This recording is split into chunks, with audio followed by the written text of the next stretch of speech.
Dan di antara perbuatan takwa itu adalah menunaikan sholat dengan benar. Sekali lagi ke sini baliknya. Sehingga ketika Allah menyebutkan orang-orang takwa pertama kali dalam Al-Quran, takwa itu orangnya kalau satu disebut taqi, kalau banyak disebut muttaqun atau muttaqin, kalau nasab jar muttaqin, kalau rafa muttaqun. Sekarang perhatikan, kalimat orang-orang takwa pertama kali disebutkan dalam Al-Quran Al-Baqarah di ayat yang kedua.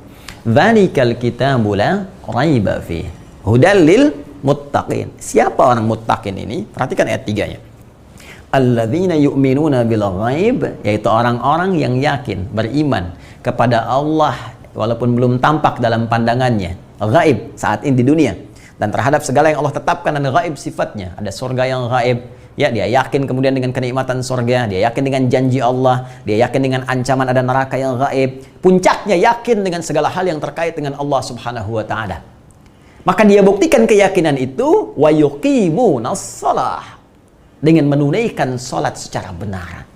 Jadi sifat takwa pertama kali disebutkan dalam Al-Qur'an, implementasinya berupa salat. Salat.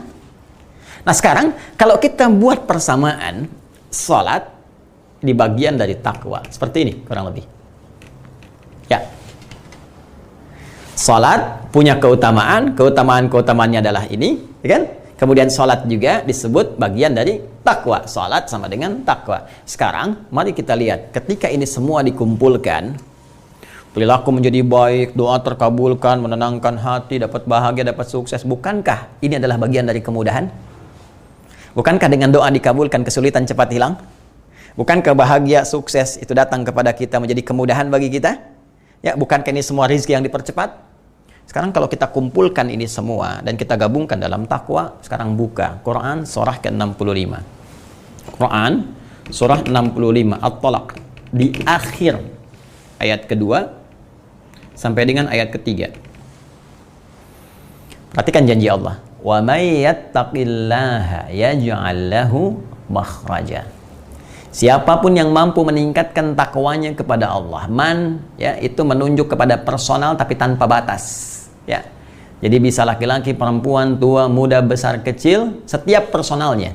Jadi Allah itu menghitab setiap kita secara langsung. Kita diajak bicara, ya. Hei adi hidayat, hei fulan, hei fulana, kamu ini ya, kalau mampu meningkatkan takwamu kepada Allah menggunakan fi'il mudhari. Jadi peningkatan tanpa batas, tingkatkan lagi, tingkatkan lagi. Siapa yang mampu meningkatkan takwanya kepada Allah, yaj'al lahu makhraja, maka Allah akan berkenan memberikan solusi, kemudahan, jalan keluar dari setiap persoalan yang ia alami. Tuh.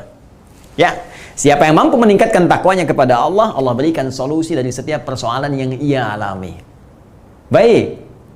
Wa yarzuquhu min haitsu la yahtasib, bahkan berkenan mengantarkan rizki dari sisi yang tidak dia duga, ya. Bahkan nanti ada terusan lagi, wa may yattaqillaha yaj'al lahu min amrihi yusra, ya. Siapa yang berkenan meningkatkan takwa, tambah lagi, maka akan diringankan segala urusannya. Teman-teman sekalian, ketika Anda bertanya bagaimana cara meningkatkan takwa, lihat persamaannya. Maka caranya kemudian bisa diawali dengan menunaikan salat secara benar. Salat. Dan detil dari kemudahan solusi tadi, detil dari rezeki yang tadi dijanjikan akan diberikan, detil dari kemudahan-kemudahan hidup, ini diantaranya. Ya, memberikan jalan kesuksesan, kebahagiaan, menenangkan ke dalam jiwa, mengabulkan doa-doa yang diinginkan, merubah perilaku menjadi baik. Jadi ini yang sangat luar biasa. Karena itu yang penting dihadirkan dalam benak kita ketika muncul panggilan sholat, ini yang dihadirkan. Ini jembatan kesuksesan. Oh, ini akan dikabulkan doa saya. Ini solusi dalam hidup saya. Itu yang harus kita hadirkan. Kalau kita hanya mendatangkan kemudian cara berpikir beban, hanya secara fikih menuntaskan kewajiban, tanpa menghadirkan ini semua, maka motivasinya akan kurang dalam menunaikan sholat secara benar. Dahsyat kan? Masya Allah. Inilah keindahan uraian Al-Quran. Bagaimana satu keterangan didetilkan oleh keterangan yang lain terkait berkelindan, dan ini menunjuk juga kemukjizatan Al-Quran. Jadi bukan sekedar kita beriman, bukan sekedar kita beribadah, tapi lebih daripada itu ada tujuan-tujuan tinggi yang ingin dihadirkan, membangun kemaslahatan kehidupan kita.